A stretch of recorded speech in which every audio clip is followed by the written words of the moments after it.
they came to the place that is called the Skull. There they crucified him and the criminals, one on his right and one on his left. And Jesus said,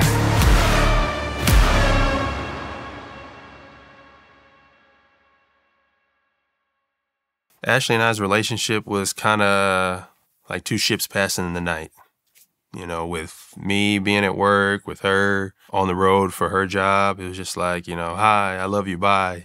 I never felt like a priority, and that was always the big thing. Like, I never felt like a priority, so I always felt like I gave more of myself to him, and I wasn't getting enough back.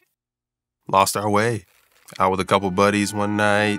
A series of decisions led up to me being unfaithful in my marriage.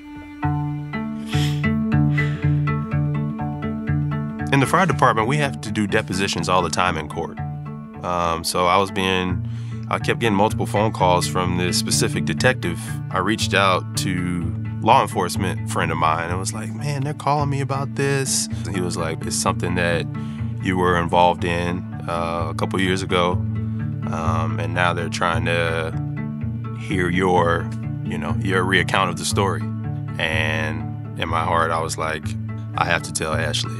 I was just distraught. I was angry. I was like, how? Why? It was just like talking to a wall for many, many, many, many weeks after that. Like, there was nothing I could say. There was no gesture or anything that could penetrate her broken heart. It was just months of that. I wanted him to pay for what he did. That was kind of where the rubber, met the road, where it was, crying out to Jesus, Lord, I can't do this without you. So I sought counsel, reached out to Christian friends. They pointed me toward the Word.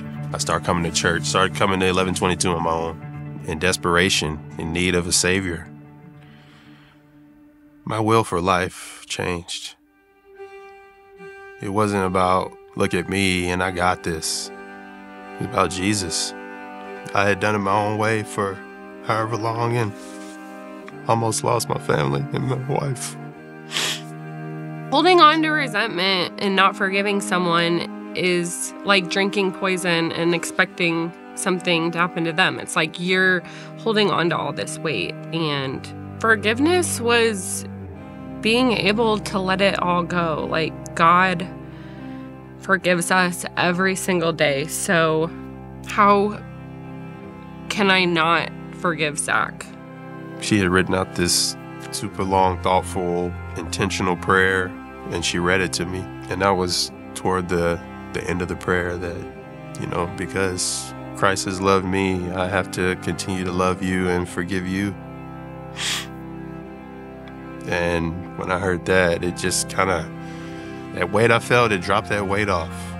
I told him that I forgave him, but I asked for his forgiveness too, because we're two imperfect people and we're going to continue to sin. And we're going to have to continue to ask for forgiveness. It was like once Jesus changed her heart, she never looked back. The enemy is real, and he comes to kill, steal, and destroy. And he hates marriage, but God, with him, anything is possible. Jesus has redeemed it all. What hasn't he redeemed? Is the way I see it. It is a miracle. It's by no merit of my own I sit here today. It's hard to even grasp the magnitude of what the Lord has done for us. How can we not love others? How can we not serve others? How can we not fulfill his commandments when he paid the ultimate price for us?